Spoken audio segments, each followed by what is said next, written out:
Hi అండి. Welcome to Rakesh class stores. నేను చూపించే ఎక్స్‌క్లూజివ్ క్రేప్ జార్జెట్ మెటీరియల్ అండి. చూడండి డిజిటల్ ప్రింట్స్‌లో తెప్పించాం. Complete weaving item.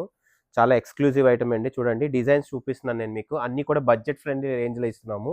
ఇదొచ్చేసి శారీ వస్తుంది. చిట్ పల్లుస్ వస్తాయండి వీటిలన్నిటికి కూడా. అండ్ బ్లౌజెస్ అన్నిటికి కూడా బుటాస్ వస్తాయండి ఇట్లా. మీకు అన్ని ప్యాటర్న్స్ బాగుంటాయి. అండ్ ఇది ఇంకొక ప్రింట్ అండి. దీనికి కూడా బార్డర్స్ చూసారా, స్ట్రైప్ బార్డర్స్ ప్యూర్ బిన్నీలో వస్తుంది ఈ స్ట్రైపింగ్ అనేది. దీనికి కూడా చిట్ పళ్ళు అండ్ బ్లౌజ్ కాన్సెప్ట్ వచ్చేసి బుటా కాన్సెప్ట్. అండ్ ప్రింటింగ్స్ కూడా చాలా యూనిక్ గా ఉంటాయి, డిఫరెంట్ ప్యాటర్న్. అండ్ ఇది ఇంకొక డిజైన్ అండి. ఇవన్నీ కూడా తక్కువ రేంజ్ లో బడ్జెట్ ఫ్రెండ్లీలో ఇస్తున్నాం. బిలో 5000 రేంజ్ లో ఇస్తున్నామండి మనం. ప్యూర్ క్రేప్ జార్జెట్స్ అండి ఇవన్నీ కూడా. కంప్లీట్ లైట్ వెయిట్ సాటన్ పట్టా బార్డర్స్ తోటి. ఇది చూడండి బ్లౌజ్ కూడా దీనికి యూనిక్ టేస్ట్ ఉంది, చాలా క్లాస్ ఉంటుంది ఐటమ్ వచ్చేసి. ఇది వచ్చేసి ఇంకొక ప్రింట్ అండి. ఇది కూడా చాలా బాగుంటుంది ఐటమ్ వచ్చేసి. చూడండి శారీ ఆల్ ఓవర్ కూడా కలంకారీ టైప్ లో ప్రింటింగ్ వచ్చి బిలో 5000 రేంజ్ లో బడ్జెట్ ఫ్రెండ్లీలో చాలా మంచి ఐటమ్ అండి. ఎక్స్క్లూజివ్ ప్యాటర్న్స్ ఇవన్నీ కూడా.